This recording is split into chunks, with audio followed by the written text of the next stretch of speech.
masuslok. Ang sarap ng tulog ko. Masakit lang ng konti yung leeg. Ang tigas ng buhang. Aking kasama ayun na nagda-dive na. Alas 6 pa lang. Kita ba? Ayun siya. Uhulin ng isda.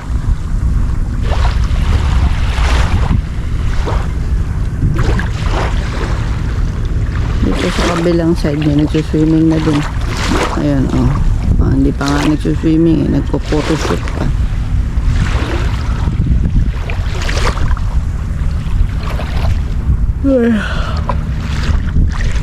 Sikahin natin ang mga isda. Natin na maraming crab. Medyo malamig ang tubig pero kaya naman. Adik tong kasama ko eh. Nakalublog na. May dala ng pansalok. Tingnan natin kung may mga crabs. Malamig ha? Kaya pero malamig. Wala pang hilamos, wala pang mumog, lusong na agad. Adik. Sa kabila may bus 119. Biyaheng airport. Mamaya pwede pala kami dyan sumakay pauwi. Ayun yung isa adik ko. Lalang yun na. Ayan na po ang Shokoy. Alas 6 pa lang talaga nagluglug na. Ayan, nahuhuli na ng mga kakain, almusal.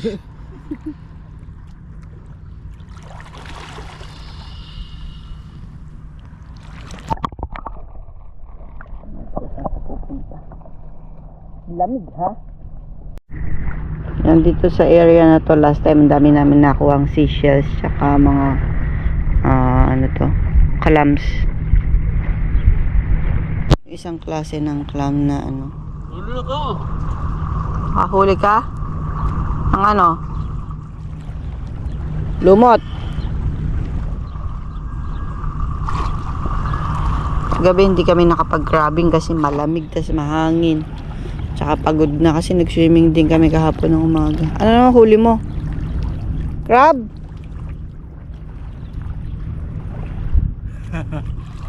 Ano huli mo? Oo nga, ayan baka makawala. Huwag mong iangas. Ha? Huwag mong iluglog. Hindi siya no? Ano siya? Lawad? Ay, patay na siya. Pakita nga dito. Siguro nadali yan tapos nakakawala. Laki ah. Ito natin. Ay. Malaki siya oh. Teka, lapit mo. Papakita ko yung mga ganito yung klase ng yan. Yan, ganito yung klase ng crabs na nahuhuli dito. Laki no? Ang lalaki ng galamay nila ha. Siguro ito ay ano. Ay, pinaghunusan to. Ano? Pinaghunusan, nagpalit siya. Ano ganun? Oo. Ito yung pinagpalitan niya. Oh, di ba ang laki? Ayun, hahanapin natin yung may-ari nito. Hanapin mo yung may-ari nito ha. O, di ba? Ang ano ng galamay. Ganyan yung mga crabs, mga crabs na hinahunting namin dito. Last time, 2 o 3 ba yung nakawala. Nasa medyo malalim kasi sila, hirap ako sumisid kaya hindi ko nadakma. Ang akin naman kasama ay takot naman humawak yan. Siya yung tagahanap. Tapos pag nahuli na, itatrap niya. Ngayon, ako yung sisisid para dakmain. O, imagine nyo naman yung mga galamay na yan, ha? Ako talaga yung pinapain niya para manghuli. Pero siya yung tagahanap. O, diba? Ganun talaga, kailangan laging hati ang trabaho. Hindi pwedeng isa lang yung ano. Yan, Itong pinagdamitan. pakakawalan ko na dito. Baka hanapin pa to ng mayari. Bye bye. Ang laki ha. Yan. Nakuha ko na yung aming armas. May dala kaming ganito pang huli ng crab. Ayun, kinagat na yata yung kasama ko. Meron daw siya nakita 2 crabs. Dala ko na rin yung aking goggles. Naghihiyaw na yung kasama ko doon. Natahan ko siya. May part na medyo maligam-gam yung tubig. Pero habang lumalalim ay malamig. Ang lamig nga para lang may idea kayo. Yung tubig na galing ref. Pa naman siya ganung malamig na. Hindi pa icy. Pero chilly na. Ha? Wala. Malalim kasi dyan eh. Dito lang tayo sa banda dito. Hindi ko rin maaabot yan. Ang lalim naman ng area ng crab na yan eh. Sabi mo, matapang kayo, nasa malalim kayo eh. Dito kayo sa mababaw.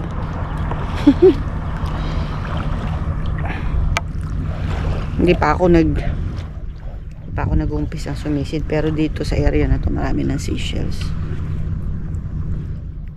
Wala pa kaming mumug tsaka hilamos. Lusong agad. Adik yung kasama ko. Tsaka ako din.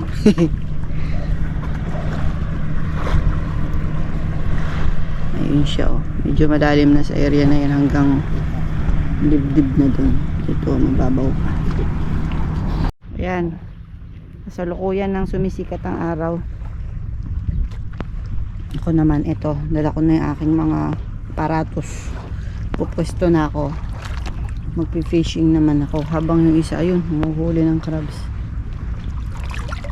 Kanya-kanya kaming trip eh. Ayun, daming isda oh. Pero wala pa akong pain. So, mangukuha ko ng shells. May dala akong bato. Ayun ang ipapain ko. Gusto kasi nila yung malalansa. Actually, wala kaming dala talaga na pamain. Riko. Natisod na ako. Yan, palalim na. Ako dito lang ako sa may bato. Oh, malamig! Malamig ha? Gigilid-gilid lang ako sa bato.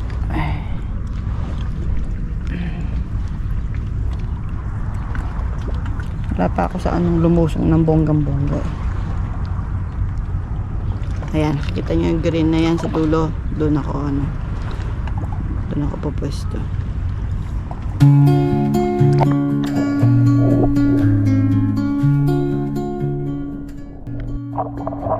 Yan, dito na tayo sa may green pole. Ito yung area na normally dito sila kaalmusal. May malalim na part dito.